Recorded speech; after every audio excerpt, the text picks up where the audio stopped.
अगर आपके ऊपर भी 354 आईपीसी का केस हो चुका है, एफआईआर रजिस्टर हो गई, तो ये वीडियो आपके लिए है। जो लोग सिर्फ इसके बारे में जानना चाहते हैं कि 354 आईपीसी में क्या होता है, ये वीडियो उनके लिए भी है। किस तरीके से इस आईपीसी के जो सेक्शन में जो चार्ज लगे हैं, जो एफआईआर, उससे कैसे बचा जा सकता है। तो सबसे पहले समझते हैं कि 354 में क्या है। 354 सेक्शन जो आईपीसी का, वो हमें ये कहता है कि अगर कोई भी इंसान किसी औरत के मान सम्मान, उसके लज्जा को भंग करने के लिए क्रिमिनल फोर्स को यूज करता है, तो ऐसे केसेस में जो वो अपराध है वो सेक्शन 354 यानी 354 आईपीसी के अंडर आएगा, जिसके लिए यहाँ पे मिनिमम 1 साल की तो उसको सजा होनी ही है, जिसको 5 साल तक बढ़ाया जा सकता है। ये जो ऑफेंस है कॉग्निजेबल है और नॉन बेलेबल है, यानी कि इस ऑफेंस को अभी सीरियस नेचर वाले क्राइम में ऐड कर दिया गया है। कुछ टाइम पहले इसकी जो मैक्सिमम पनिशमेंट हुआ करती सिर्फ 2 साल की हुआ करती, लेकिन 2013 में अमेंडमेंट के बाद इसकी जो सजा थी वो 5 साल तक की यहाँ पे प्रावधान कर दिया गया है। तो यहाँ पे एक चीज और भी हम बात करेंगे कि जो एक औरत का सम्मान, उसकी लज्जा भंग हो रही है, क्या अगर एक औरत दूसरी औरत का यहाँ पे मतलब उसका सम्मान, उसकी लज्जा भंग करने का प्रयास करती है या करती है, तो ऐसे केस में क्या औरत भी लायबल हो सकती है, इसका आंसर भी जानेंगे। सबसे पहली चीज, तो अगर आपके ऊपर 354 का एफआईआर हो गया है और आपको लगता है कि जो एफआईआर ये झूठी एफआईआर, ये ऐसी बहुत सारे यहाँ पे मैसेज भी पर्सनली और कमेंट्स भी यहाँ पे मिलते हैं कि हमारे ऊपर 354 का फॉल्स एफआईआर लड़की ने करवा दिया है। अगर आप श्योर हो कि फॉल्स एफआईआर आपकी कोई भी गलती नहीं है, तो इससे बचने का जो एकमात्र और सबसे जो सही तरीका है, वो आप अपने जो भी आपका हाई कोर्ट है वहां पे आप क्वेश्चन की पिटीशन लगाएं। सेक्शन 482 ऑफ द सीआरपीसी के अंडर हाई कोर्ट के पास ये पावर है कि अगर आपके पास फैक्ट्स हैं, एविडेंस है कि जो आपके ऊपर एफआईआर की गई है वो सही नहीं है, वो गलत है, तो हाई कोर्ट क्या करेगी, जो भी वो एफआईआर उसको क्वैश कर देगी, यानी कि आप वहां से बाइज्जत बरी आ जाओगे।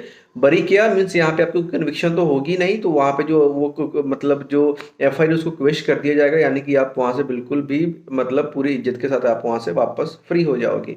अब बात आती है कि अगर जिसने लड़की ने आपके ऊपर यहाँ पे झूठा केस करवाया था, क्या उसके ऊपर आप कोई एक्शन ले सकते हो? जी हाँ, बिल्कुल, आप उसके ऊपर दो यहाँ पे एक्शन ले सकते हो। एक तो आपने एक्शन ले सकते हो क्रिमिनल एक्ट के अंदर जाओगे, क्रिमिनल प्रोसीजर के अंदर यहाँ पे आप मैलिशियस प्रोसिक्यूशन का केस लगाओगे, जिसमें कि लड़की ने क्योंकि आपको मतलब झूठे केस में फंसाया, तो मैलिशियस प्रोसिक्यूशन का केस लगता है, जिसमें उसको यहाँ पे जेल होगी, उसको पनिशमेंट मिलेगी।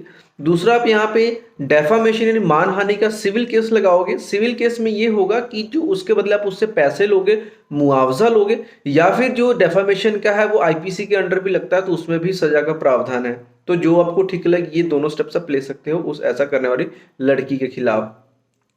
तब तक के लिए हाई कोर्ट में आप अभी नहीं जाना चाहते हो, क्वेश्चन नहीं डालनी चाहते हो, अगर आपको मतलब बेल लेनी है, तो क्या आपको इसमें बेल मिल जाएगी या नहीं मिलेगी?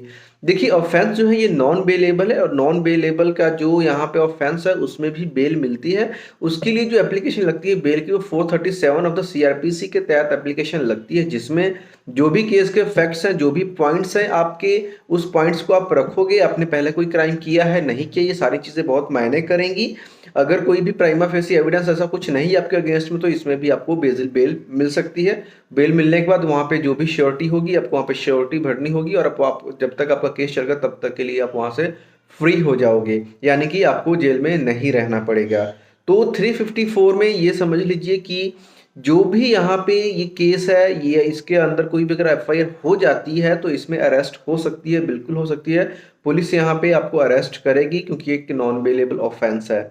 उसके बाद में अगर यही ऑफेंस किसी लड़की ने दूसरी लड़की के मान लो कपड़े फाड़ दिए, उसके साथ कुछ भी ऐसे गलत हरकत करने की कोशिश की, जिससे कि उसकी इज्जत, उसकी मान सम्मान, उसकी लज्जा भंग हो सके, तो यहाँ पे जो औरत है वो भी लायबल होगी, अगर वो किसी दूसरी औरत के यहाँ पे लज्जा भंग करने की कोशिश करे। सेम पनिशमेंट उसके लिए भी यहाँ पे आएगी, और बहुत सारे यहाँ पे केसेस जजमेंट्स में ये चीज बोल दी गई है सुपीरियर कोर्ट के थ्रू भी।